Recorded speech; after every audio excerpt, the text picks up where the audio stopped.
So much effort. Let's throw them all back.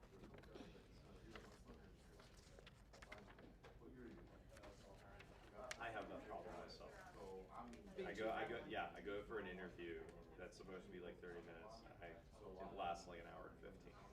You're irrepressible. Right. Well, I'm there to talk to somebody, so I want to talk. The stuff I want to talk about isn't always on point. Yeah. But We can wait a couple minutes because Yeah, well, we've got the time, right? yeah, we got plenty of time. And I'm Kimberly. I think we met when I was here when we did the out in the courtyard. Did you stop by? Maybe so, yeah. Yeah, I was like, I feel like I recognize Oh, you. for We the may have Sailor talked. Fair. Yeah, yeah. Recognize some people. So good to see you again. I don't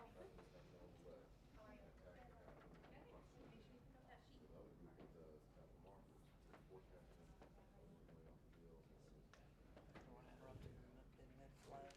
Oh, he doesn't. You'll have to interrupt him in mid. He's used to it.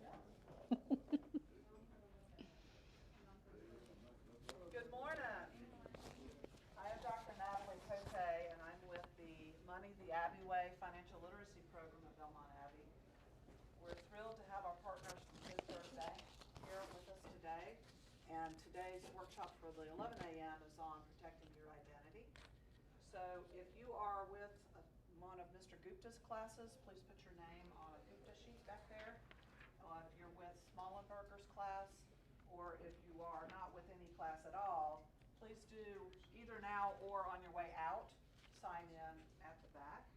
I want to let you know that there are credit counseling sessions available downstairs, so if you have some time before 2 o'clock and you want to talk to someone about your credit score, your credit report, or just ask questions about credit, then you can sign in at the table in front of the fireplace downstairs.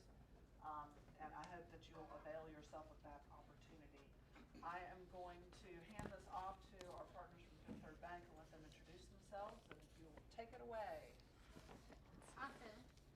Good afternoon. My name is Janine Winchester, and I'm a financial wellness coach with Fifth Third Bank. So I work with companies and universities, nonprofits, to bring financial literacy out into the community. And we're so happy to be partnered with Belmont Abbey College. I'm going to pass out this flyer. This QR code is a financial wellness platform. They are in 50 different modules, and they're ranging from 3 to 5 minutes in each self-paced course. So along with protecting your identity, there's 50 other courses available for you. So I want to be sure that you guys get this information as well. I'm going to turn it over to Kimberly, and she's going to introduce herself, and we're going to get started. Thank you. You're welcome. Well, like Janine said, my name's Kimberly Bradford. I'm the Financial Center Manager at Fifth Third Bank in the South End location. So if you ever go into South End, we're right there at the train stop. One of the things I love most about my job is to be able to come out in the community where I don't have to stay inside of the four walls of the bank. This is my second time here at Belmont Abbey within a month, so I truly, truly love coming out and meeting all of you. Some of you I recognize. And like Janine told you guys about the code, really encourage you to use it. It's free financial wellness. And there's not a whole lot of places you can get that straight from a bank. But definitely take the time to look at those courses. And before you leave today, talk with the creditors. It's free to give you that credit advice. And we're down there for any other questions you may have. Good morning, everyone. My name is Danielle Conley. I'm also a financial center manager as well, uptown at the Brooklyn Village location. So I'm over beside the Whole Foods and the NASCAR Hall of Fame Center. So if you're ever in that area, stop by and see us. Just like Kimberly, one thing I love about my job is being able to come out in the community and educate everyone on financial wellness. So if you guys have any questions throughout the presentation, feel free to stop us and ask. We'll get started. All right, so just to let you know, we do have participation gifts. So I know you like to sit in the back and not participate, but we have some gift cards, some Amazon gift cards that we have to give out. So if you like free stuff and money, raise your hand, speak out. So, ooh, perfect. Thank you. So today we're here to talk about protecting your identity and just to kind of give you a little bit more of an understanding and ways to really, really protect yourself. So let's go to our first slide. So we have a little quiz here. You may think you know a lot about protecting your identity, and if you do, that's great. And if not, we're here to teach you. So you want to go to our first quiz. All right, so in 2019, who can tell me the amount reported stolen from fraud victims? Yes, what's your name? Elijah. Elijah, what do you think? I'd say C. C? No, Anybody- wait, are we talking about in America alone or nationwide? Or worldwide? Well, we don't know. Janine, do you know the answer if it's nationwide, worldwide? Just here in the America. United States. I'd stick with my answer, 1.9 billion. Does anybody want to go against him? What do you think? Just to contradict, I say 750 million. 750 I like that million? about you. All right, so the correct answer would be C, 1.9 billion. Was that a guess, or was that something that you've looked into? No, it was it was an educated guess in the sense that I haven't done research myself, but I had a sister who worked with the bank in Wells Fargo for years. Mm-hmm. She would tell me about some of the stuff that happened. Yeah, especially right now with the last couple years with fraud, the identity theft, all kinds of things have just really skyrocketed just due to the environment and people losing jobs and needing more at this time. They're going to reach out a little bit more. So it's extra important for you to really protect yourself. All right, so we'll go to our next question. What do you think the average median loss was? Any guesses? Besides two people have already answered. What is your name? Marissa? Marissa, what do you think? I think either B or C, and I can't commit to either. Okay. All right. Anybody else? Elijah? I'd say C, 1,000. Marissa, what do you think? Have you committed yet? Okay, then B, 320. What about you? I saw you raise your hand. I'll go with A. A? Anybody else? Kind of have a little bit of everything. I like that. All right, so the correct answer would be B, 320.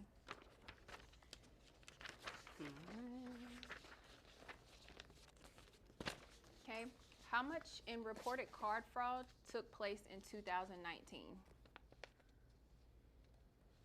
What do you think? I would say A. So this is just reported. Mm-hmm. I'd say A as well. What do you think? I'll say B. So we have two A's and a B.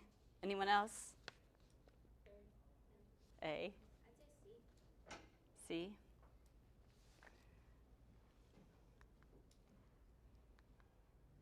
Correct answer is B.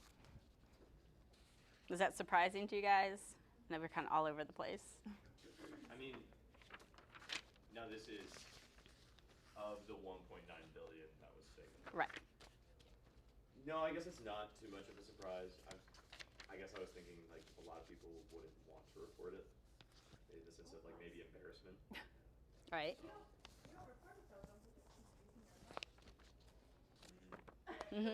Using your card, on opening your up other credit credit report. cards, all kinds of stuff. So if it happens to any of you, please report it right away. But do your due diligence and protect yourself ahead of time too. So you can go ahead and go to the next slide. So really, what is identity theft? So identity theft is the crime of setting up, using bank accounts and credit fraudulently in another person's name without their knowledge. Lots of different things up here. Parts of it can include your name, your social, driver's license, credit card numbers, and checking accounts. Is that surprising to anybody? Any other ways you guys think people can grab your information? I never thought of driver's license.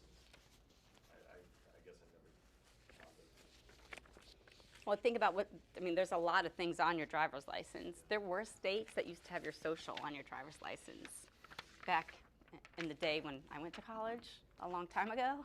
But, it has your name, your address, your birth date, sometimes the last four of your social. So we really can get a lot of information, your height, everything is on there. So I used to think that it was just your name, like what you can get just from your name. Yeah, Janine? And to update, this is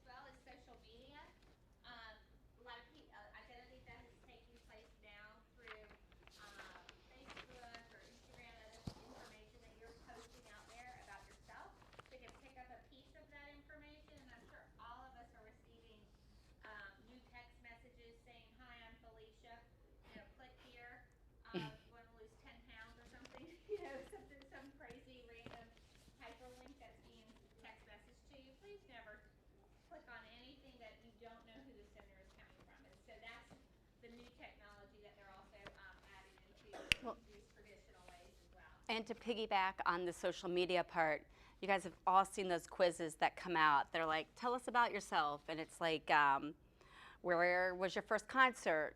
What is your pet's name? All those kind of answers, right? And you're doing this fun quiz. Your friends all did it. You look at each other's answers.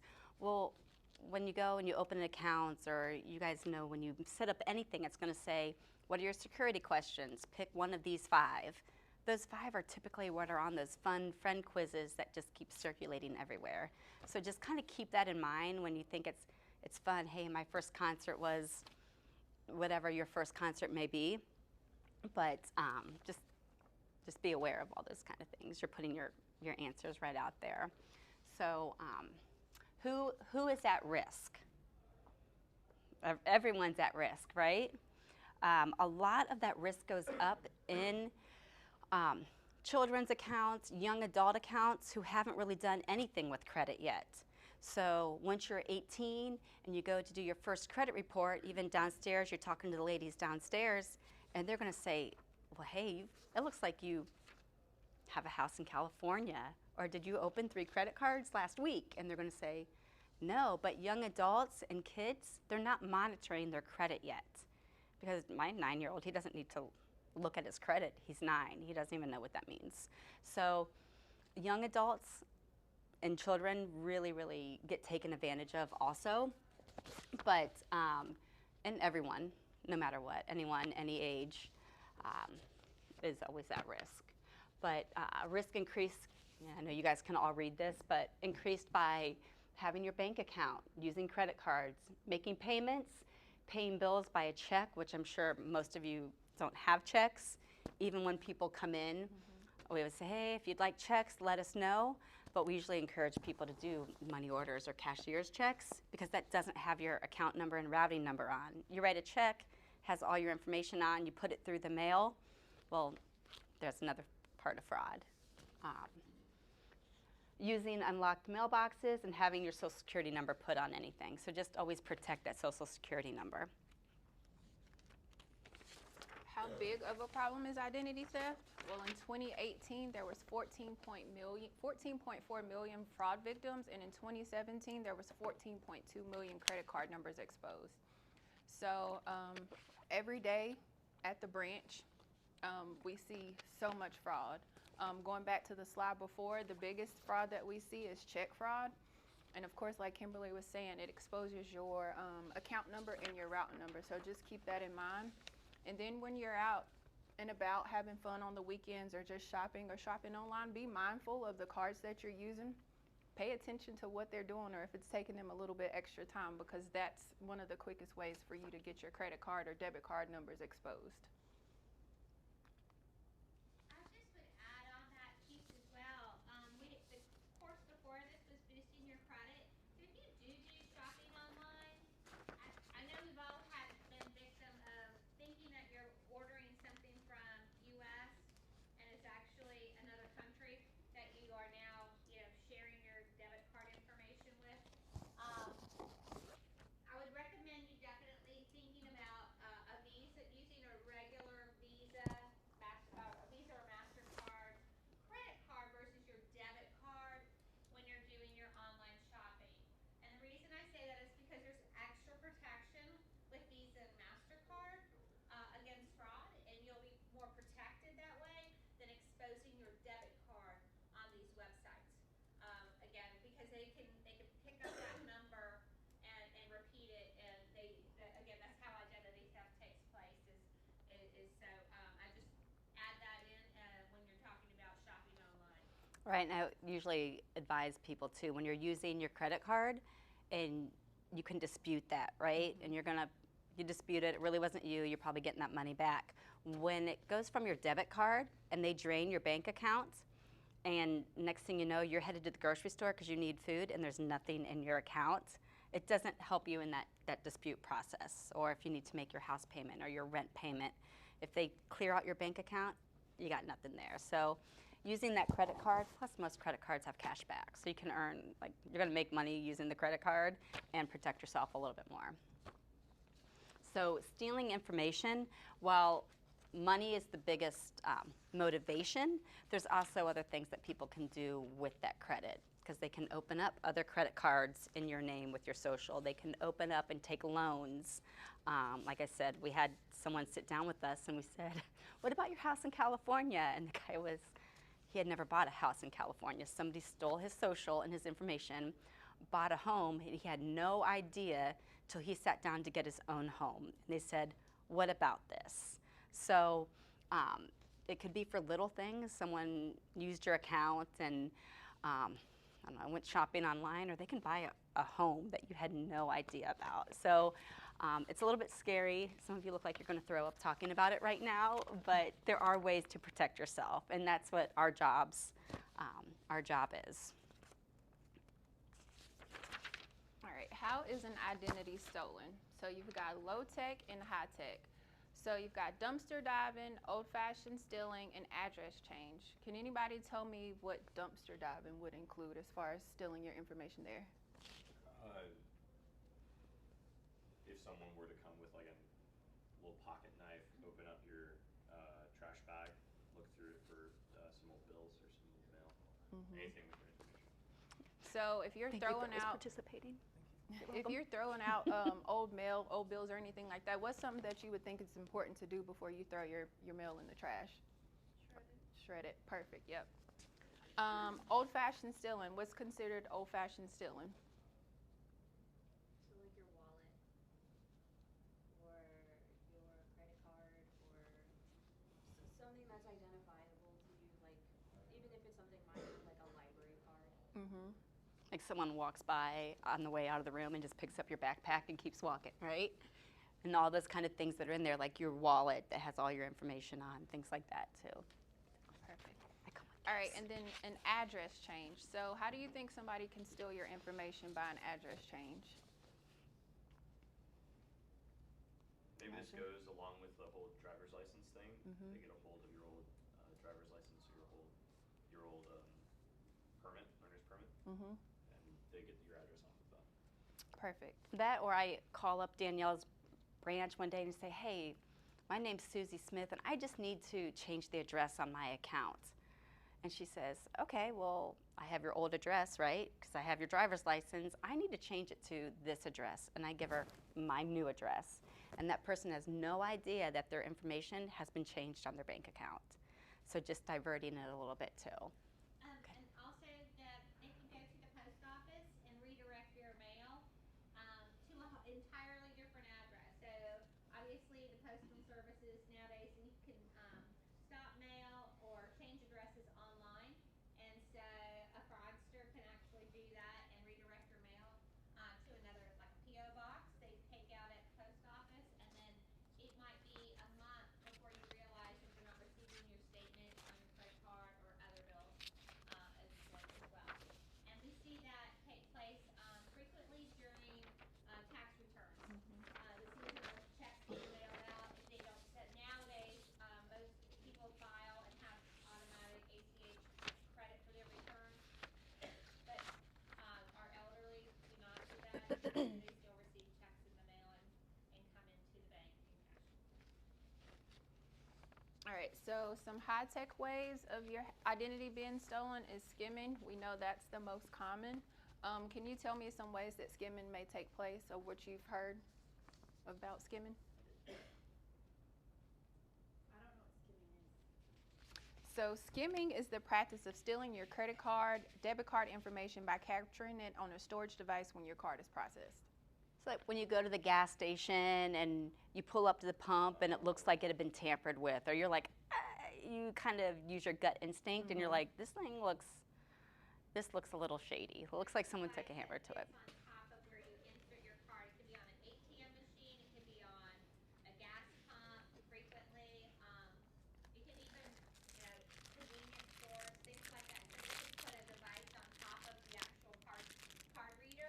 And what happens is when you put your card in, it reads You get a prize 16 too. digit I can always use number, chip clips. and then you They're put great your for the PIN in, refrigerator. and it pulls that too. Thanks for And asking. so then they absolutely get your card and your card and your card and my card, and all those cards, and then that's how they obviously then take identity over, take your bank account over.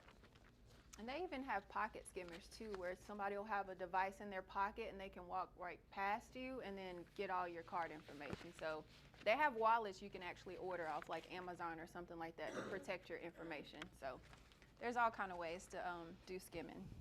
All right, can anybody tell me what phishing is? Does anybody know what phishing is? Nope, okay. So phishing occurs when a thief pretends to be a legitimate company or financial institution in an effort to get you to reveal your personal information. So has anybody gotten a call and said, hey, my name is Joey, I'm calling from the sweepstakes that you just entered in and you won $1,000. I need you to tell me your name, your address, and your social so I can make sure all this information is correct. Well, if you're grandma or grandpa, you're going to tell them because you're excited that you're winning $1,000, but we may think twice before we start to give that information. So that's what phishing would be, just someone calling trying to get information out of you. And if you're thinking like, well, you're calling me, you should have my information, you wouldn't give that to them. It's the same way through emails. When you guys get emails that say, it just seems sketch, or it seems, hey, you're here, you want a gift card, I need this information from you. I get a lot of emails that say they're from Amazon saying like, oh, you need to update your card information, click this link. And then you go into the app and it's like, there's no information. Yeah, well, I there's, thought that you're always supposed to go into the app, don't ever go through the link. right, good point. And we even have a slide here that will show you like what that true legit link looks like. But don't click the links. You can hover over the link before you click into it just to see what that link actually is going to take you to. So you can go into, if you know you don't need to update your card information, don't give them the updated card information. You said, oh, I just did that yesterday. All right, so the different types of fraud we have bank and finance fraud, credit card fraud, phone or utilities fraud, government documents fraud, and employment fraud. Is there anything you want to add? Yeah, so these are all just different ways that people can make counterfeit checks, open up accounts. Same thing with credit card. They can open up accounts with your name, and I mean, you get so many a day that say, you go in somewhere and they say, hey, open up a credit card with us and you're going to save 20% on your purchase today. Or you get tons of things in the mail that says you have been approved. Just regard that or shred that so nobody else can get a hold of it. People can open up their utilities in your name. Government documents, we talked about checks, especially around tax season, employment fraud. Go in and people take your paycheck just by putting out different routing numbers and account numbers. So things just to really keep an eye on. So the cost of identity theft, it's getting more and more costly every year. So this kind of gives you the statistics of what's happening every minute. And putting that figure just in perspective, just for less minutes, Foster's, like the average mortgage payment on a house for 1 year, we're going to lose that in 3.4 minutes. So really it can really, really take a toll on you and your finances, and just usually, typically, unfortunately, once you've been a victim of fraud, it's going to carry kind of for the rest of your life. So there are ways to protect it so you're not going to be, I'd say like in debt or scared, but it's going to probably be there, so you just have to set up those precautions now. So monitoring your ID. Know the red flags. So any unexplained activity, any account you didn't open, right? So all of a sudden you get something, you pull up your credit report, because there's ways to pull up credit reports for free, and you see there's an account you didn't open on there. Or you get something from a different bank that says, hey, thanks so much, this is what your account is, and I didn't open this account. Debits, you're looking at your credit card usage and you see something on there that says, you know what, I wasn't in Ohio last week and I didn't spend this amount of money. So just kind of keeping an eye on it, and not just looking at where your balance is, but really looking at where your money's going. Credit report information, like we said, look at that credit report information. If it's not true and accurate, figure out what it is. That way you can get that taken off. Any missing or anticipated mail. So around tax season, you didn't get your check, or all of a sudden you realized you haven't got any junk mail lately, which also means credit card statements if you get them through the mail. Just kind of your day-to-day mail starts going missing. And any credit issues, you say, hey, I'm ready to buy my car. You go to the car lot, they run your credit, and they say, you know what, unfortunately, you're not going to qualify for this because your credit is at a 500. And you say, what? Like, I checked 6 months ago and I was at a 750. What do you mean? So you don't want to find out that way. So keep an eye on it. All right, before we move to the next slide, can anybody tell me, we have 3 credit bureaus.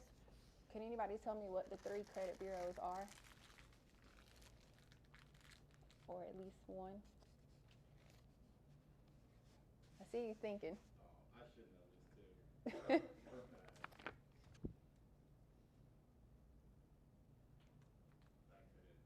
You can't tell me? Okay. Anybody else want to take a guess at it?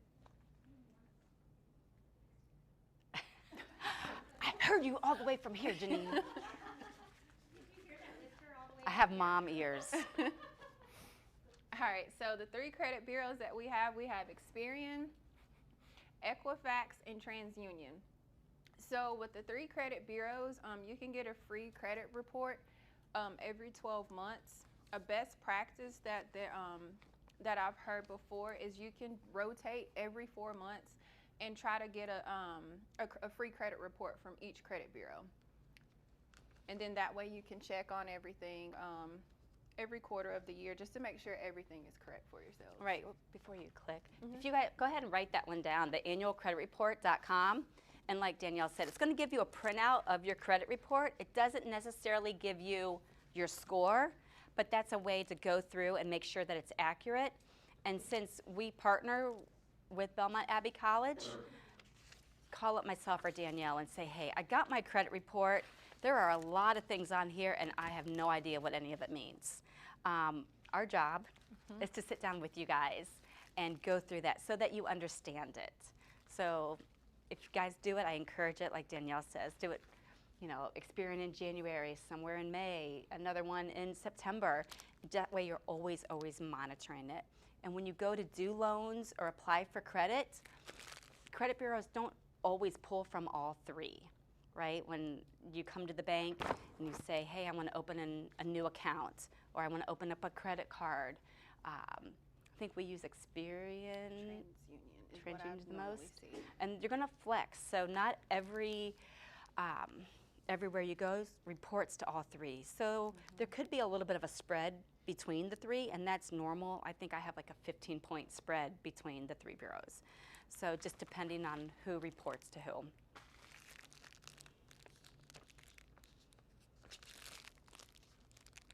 So guarding your identity. So your wallet. Don't carry everything you own, your social security card, your birth certificate, every single credit card, debit card, from all your favorite stores out there in retail. You don't want to carry it all with you all the time, because if you drop one or you drop your wallet, everything's gone, and then you're in that panic, right? So something that we usually advise everyone to do, at home I have a list of everything that would be in my wallet. Every credit card, whether it's my MasterCard, my Visa, whether it's to the Gap, I have it down, and the number to call. That way when you lose it and they say, call the number on the back, well, you don't have the number on the back to even start, right? So at home I have what I have in my wallet and who to call if I need to call to cancel everything. With mail, so much fraud through the mail right now. Use your e-billing whenever possible. And when you're gone, stop your mail, or if you have someone, I went on vacation, had my neighbor go to my mailbox every day and grab everything out of it. And when you're moving, always reject the mail right away. Trash, we talked about shredding your documents. We have a lot of customers who don't have a shredder at home, which not everyone does. And they come in, they call me and say, hey, Kimberly, can I stop by today with some things to shred? Absolutely. So your bank, whoever you're banking with, probably has a shredder. I know like UPS, some other places do. Yeah, what's your question? About e-billing. Is e-billing still secure if you're on a public Wi-Fi network? I wouldn't. I would go to like my own secured website, just because you can. So I would just look at where you are set up at. It's a public network. You're sitting at a restaurant and you're waiting for your food, and you guys get on your email and start pulling through your email and open things up. Anyone in that restaurant kind of can get on there. So just be aware. Cut up your credit cards, even your expired ones, because that still has information on it. Someone could still call and say, hey, my credit card expired. I never received my new one. Can you mail this out to me? So getting those shredded also. All right, electronic computers. Avoid leaving your laptop where it could be stolen. Keep all antivirus software up to date, and that could go back to your email too. That way, if you are emailing or click on a link, it could possibly catch it before you click on anything or do anything that will hurt you and your identity in the long run. Only download software from trusted websites. A lot of the times on your computer, when you're clicking to download something, it'll tell you like, hey, this isn't a trusted website. Do you still want to continue? You can click yes, no, cancel. Passwords. Protect all computers, smartphones, and tablets with a PIN or a password. Choose passwords that are hard to guess. I know we all tend to try to create a password and use the same password for everything. I'm very guilty of that. But choose something like, don't choose your pet's name or, a nickname that your parents or your friends used to call you growing up. Choose something completely different, so if somebody that really knows you, they can't figure out your information and get in your accounts. If you write down passwords, keep them in a lockable cabinet. I'm pretty sure we all have one of those little password books or a notebook somewhere that we write everything down so we don't forget it. But if you do that, just make sure you put it somewhere safe where nobody has any access to it.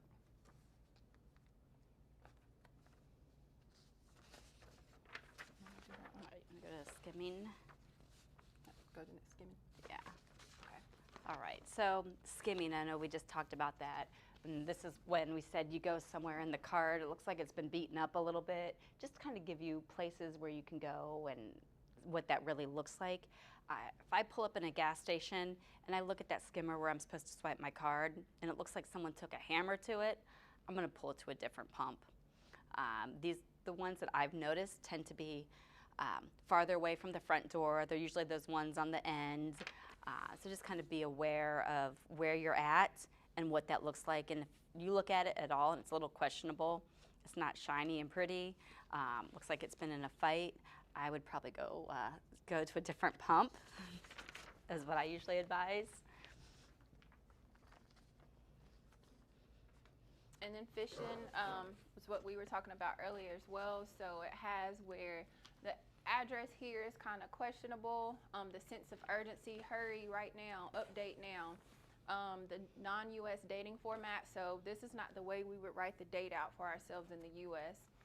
Then it's trying to make you feel like there's a threat to the account. So it's making this this message seem very urgent, and you need to click on it now and change any of that information. And then the link and URL status and bar, they don't match. So just kind of pay attention to all the emails or anything that you get.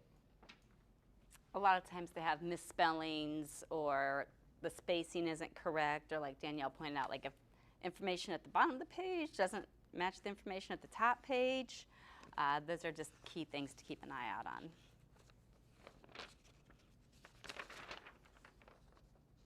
All right, so 4 steps to stop the damage immediately. So number 1, you can review and place fraud alerts on your credit reports. Contact your financial institution immediately. File a complaint with the Federal Trade Commission and file a report with the police. So a lot of the times there's been like breaches at hospitals or companies, your information got leaked. They'll send you out a letter letting you know, hey, this is what happened, your information was part of the data breach, and these are the immediate steps you need to take. They'll tell you what to do, and they'll also give you free credit monitoring for a year, or they'll state it in the letter how long they'll give you that information for. But it is very important, like Kimberly was saying, to keep track of that information to make sure you can call those financial institutions immediately so you can stop those cards. And even some of the card apps or banks have it where you can go on the app and cancel the card or lock the card, just in case anything does happen. I did the same thing the other a couple days ago. Well, a couple months ago, we were on vacation, and my husband couldn't find his card.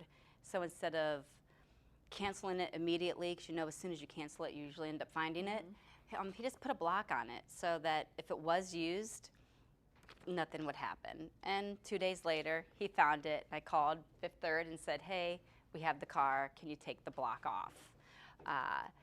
Also, if you see something on your credit card statement or your debit card statement, and it's $10, and you're like, "Oh, I just must have forgot what it is," but you really don't know what it is, come in, because if that works and that gets approved, then that creditor, that person who stole your identity and stole your credit card, is like, "Hey, they let $10 slip this time. Can I get $50 to slip next time?" But when someone does come in and they sit down and they say, "Kimberly, I don't know what this is," we call our disputes line and we report it. That way they can look into it, and they may say, "Yeah, this is fraud," or they might say, "You know what, are you sure you didn't buy a new book at the bookstore? Because it's kind of coming from right where you're at right now. Let's see what it is." But it's our job to look at it, and if it's fraud, get it stopped right away. Does anyone have any questions for us as far as protecting your identity or anything that was in the slide today? Yes, his hand went up first. In terms of like online stuff, you don't know much about like VPNs or like stuff like that. Like, you know what I mean? Right. Or like you talked about the emails. Right. If you're at like Starbucks or something, or even at like the library, like usually that like uses VPN. Right. I don't know a whole lot about it. One of my bankers knows a whole lot about it, and I'll say, "Hey, Sheldon, what do I need to do this?" And he'll be like, "Well, it looks like they were using this VPN from here that bounced to here that did this and this." So I'm not an expert on that whatsoever at all, but there are people in the bank that are. So depending on what your question is, my cards are all downstairs. You can grab it and say, "Hey, Kimberly, look up this for me," and I'll get to the right person or get an answer to you and get back to you also. Is your question whether it's a good idea? Yeah, like if that's something you should like look into. I think the short answer is yes. Yeah. So whenever I buy online, one thing that I started doing recently was going through a secondary party like PayPal, Mm-hmm. which what that does is the reason why I got it in the first place Mhm. is because apparently it protects your security, Thank you like for it secures participating. your card because it Yeah. goes through this legitimate party before charging the card. Um, do you encourage like stuff like that, or still like be very cautious with like where you buy? Like, do you guys know whether or not they could get your credit card information through PayPal? So like if you're using a PayPal or Venmo, is your card secure? So I would encourage if they have that option to pay through PayPal, because I've heard through other customers they've gone through PayPal and they've been able to dispute it and see that it was fraudulent, and PayPal was able to give their money back. Okay. Yep. If you don't link your account to it, your credit card to that account, then Yeah. you can't. But I have 2 gift cards to give away. So $10 gift card for Amazon. Who can tell me the 3 credit bureaus? All 3. You got this. Okay, Experian, Trans something, and the third one was not Expedia. I'm sorry. You got 1. Anyone else taking a stab? Just take a stab at it, right? And you can walk away with a gift card. 3 credit bureaus. It's like, don't make me save it for another class. How about 2? Can someone give me 2? You're very close. If you want to take one more stab at it, you have first dibs.